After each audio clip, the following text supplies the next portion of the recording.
by Lindy Owen. Mr. Chair, board members, Mike Brown representing CoLab. A few weeks ago, I think July 19th board meeting, another citizen who was involved in the vote recount in the clerk recorder's office asked me to retrieve him because he had a speaker slip to present here, and at the time he wanted to be called out. So as the time came, I went to the clerk recorder's counter and said, could you please go get this person by name? And the clerk, one of the people there, went into the back, and she came back and she said, I don't have the right type of badge to go into that area. I said, oh, could you get someone who does have the right type of badge?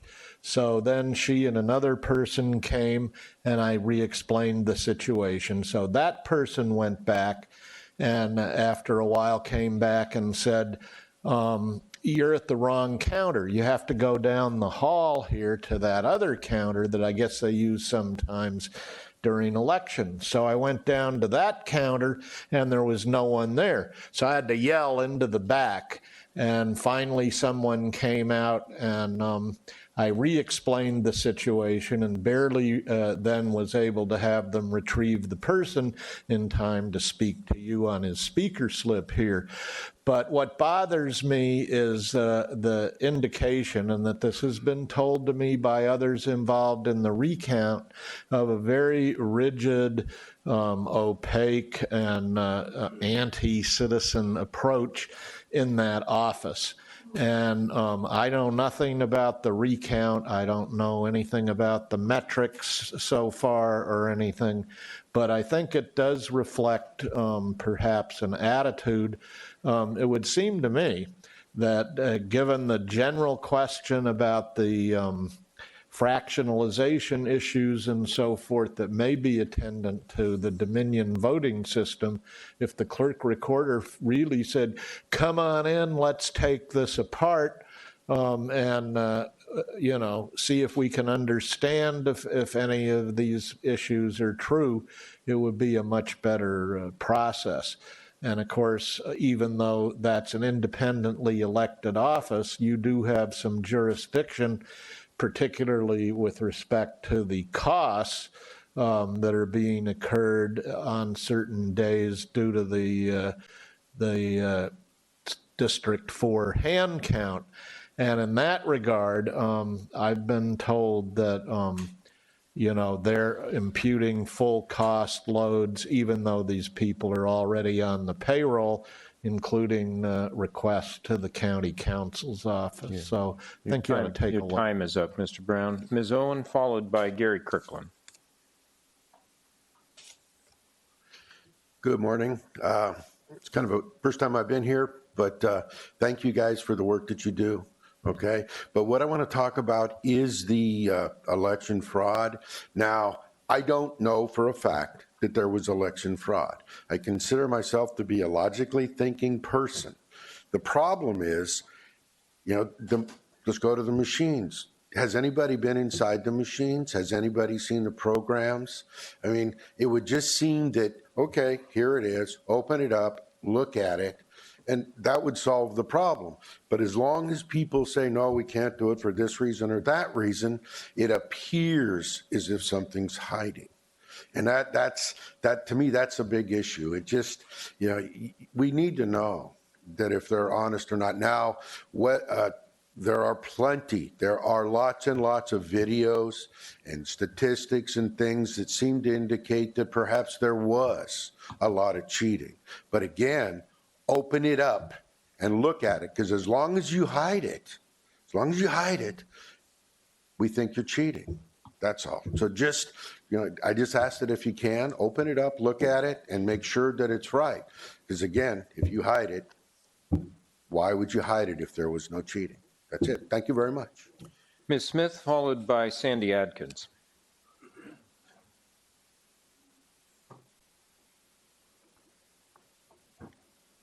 Good morning. As a SLO County citizen, I really care about our community, and I care about our votes being counted accurately. I bring to your attention a June 3rd advisory from the United States Cybersecurity and Infrastructure Security Agency, also known as CISA. The Dominion voting machines have the potential to be breached due to multiple vulnerabilities. These are the same machines used in SLO County for the 2020 election, the 2021 recall, and the July 7th primary election.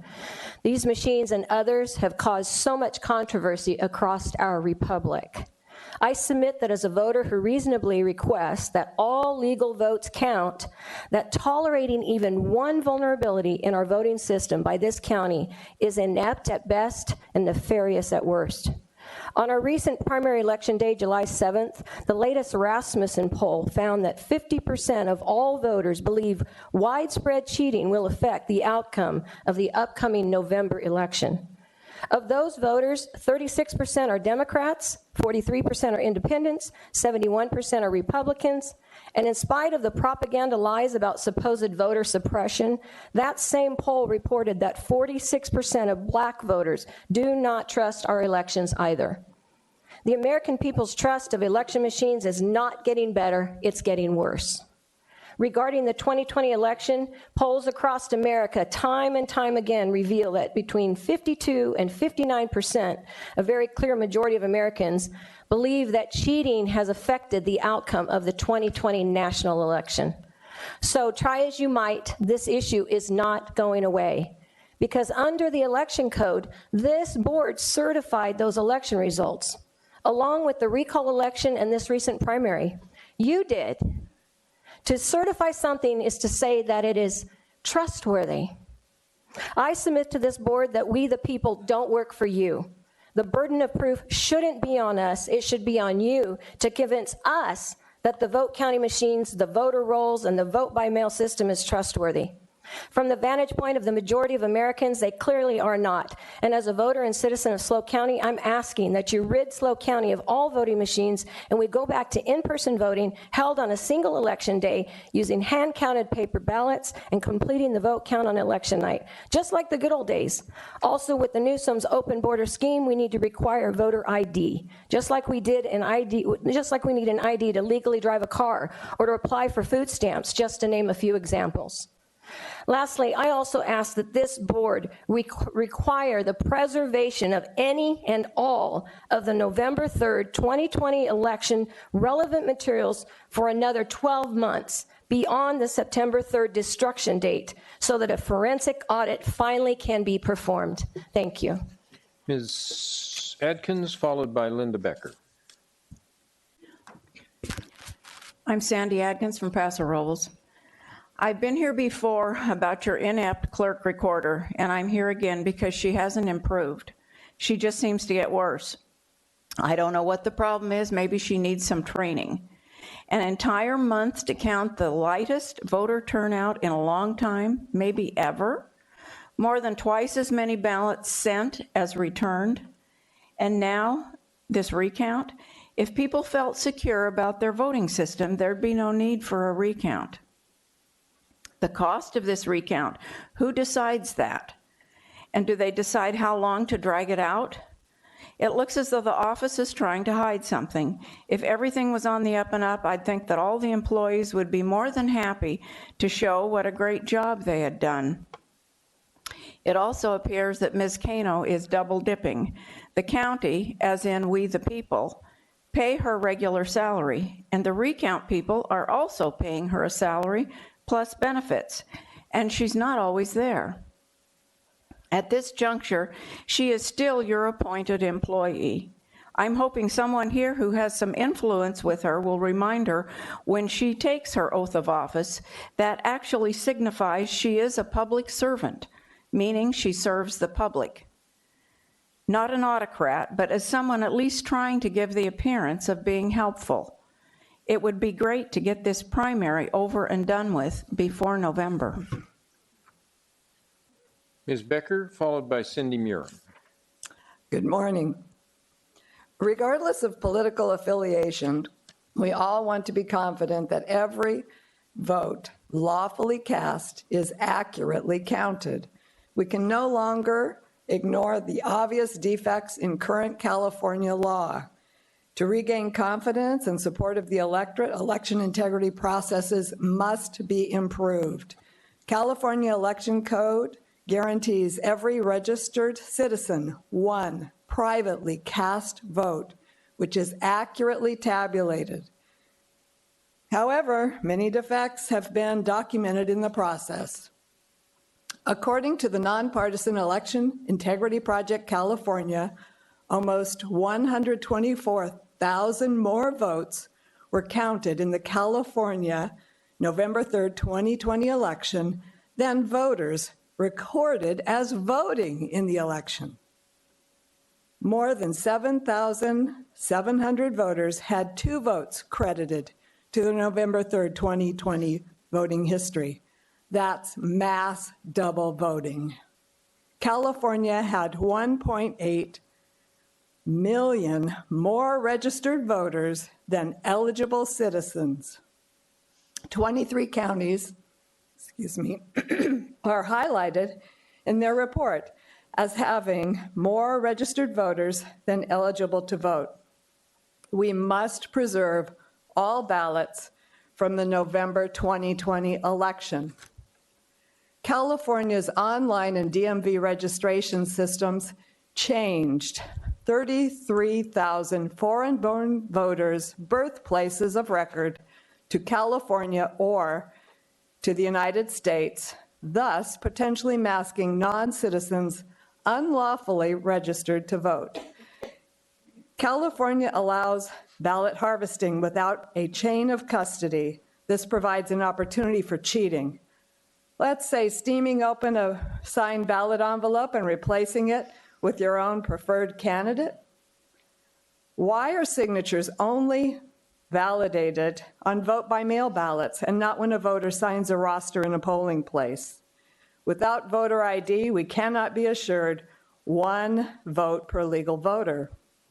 Irregularities in California's registration and voting numbers erode voter confidence. The vulnerabilities of the process must be assessed and corrected. Let's remember, France banned absentee voting. European countries, Canada, and Mexico require voter ID. Improving the process will improve voter confidence in election integrity and our turnout rates. We can do better than this. Let's begin by verifying the voter rolls, requiring voter ID, hand counting, and looking forward to hearing results of the recount. Your time is up. And our last request to speak is Cindy Muir. Good morning. Cindy Muir from Morro Bay. On the county website, it says the county counsel's office is a team of legal professionals providing advice and representation to county departments, agencies, boards, commissions, and special districts. This is the job description. Rita Neal added fees to the invoice for the recount and her research for Elena Cano in election law. This is absolutely criminal behavior. She already being paid for her legal input by the county. This is her job, and she just got another raise. This falls under maladministration. Elena Cano is charging $1,000 per day for this recount. She isn't adding any hours to her day, and she already gets paid for showing up to work. This is another instance of maladministration. This is questionable at best, that she would get paid twice for her work. I don't know of anyone who gets paid twice for doing the job they were hired to do, unless this is deemed to be punishment for those who are asking for a recount. In this case, this is biased behavior and falls under maladministration once again. Maladministration is the actions of a government body which can be seen as causing an injustice. There is much more maladministration, but it resembles corruption in government and bad behavior by government officials. San Luis Obispo County is becoming more famous by the day for corruption. You would think that every official would be on their best behavior, but no, that doesn't seem to be the case. It appears that the governing body is at odds with the very people that they are to represent. I believe the only way we can have valid elections is to go back to hand counting, using precincts and citizens, not machines, to count our votes. We must have voter ID and paper ballots. Every election that is challenged goes back to hand counting. Why not just do hand counting in the first place? Then we can get our election results within 24 hours instead of weeks later. SLO County was 54th, the 54th out of 58 counties being having their election results. Is it incompetence or a bad system? SLO County has always led the state in making good laws, such as banning smoking and plastic bags. Let's bring our elections back to integrity. No machines. Thank you very much. That was our last request to speak, so we'll close public comment. Supervisor Arnold, do you have something to add? I would like to speak to some of the comments that we just heard. And I want to say to the folks that came to speak on the issue of election integrity, I've stated publicly, and many of you have heard me at previous meetings here, my concern with the changes to our election process in the last few years. And the changes include, as many of you alluded to, mailing ballots to everyone on the everybody that's on the often flawed voter rolls, using drop boxes to collect those ballots and using machines to tabulate them. CISA, and one of the speakers mentioned CISA, the Federal Cybersecurity and Infrastructure Security Agency has issued in June this year, anyone listening to this broadcast can look it up, issued their own security advisory pointing out vulnerabilities affecting Dominion machines. Our county does use Dominion machines. We're one of the few countries in the world that doesn't require voter ID to vote or to get a by mail ballot. I've used mail ballots my entire life, but you used to have to ask for them.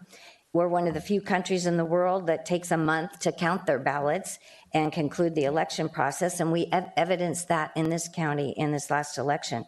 So I'm blaming the new laws and mandates that have changed the election process, and I think it's made it more vulnerable to mistakes. Some of these things are just mistakes when the voter rolls are off, and more vulnerable to fraud. That's easy to see.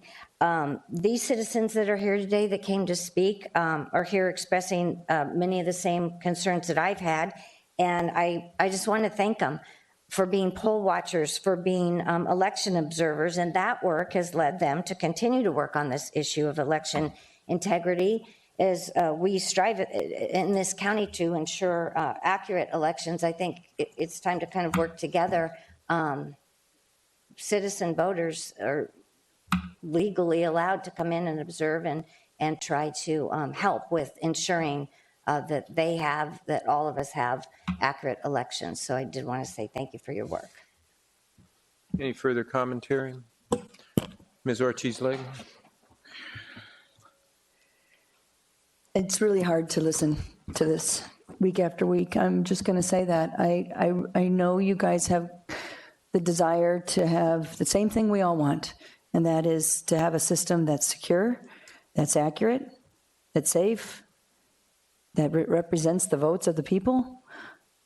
But to take the kinds of exercises that you take in order to drive home something that you're believing in to such a degree to attack our staff and the system that we know is accurate is really hard to listen. I'm sorry. Yeah, you can tape me and whatever, but I'm just want to say that the good old days of hand counting, there's lots of misaccuracies in that. There's plenty of reporting on that. I think what's really sad is that whatever the media or the sources that continue to drive this division is really hurting all of us. And I just, I'm sorry, I don't want to make any personal attacks or anything. I just want you to know that many, many times since 2020, we have had open forum on how the system works and to continue to try to demonstrate the transparency and the accuracy. And no matter how many investigations and all throughout the country, the 2020 election was accurate. And it's just, I just have to express myself today. I want to be respectful to you, but I also know that, we have a really good system.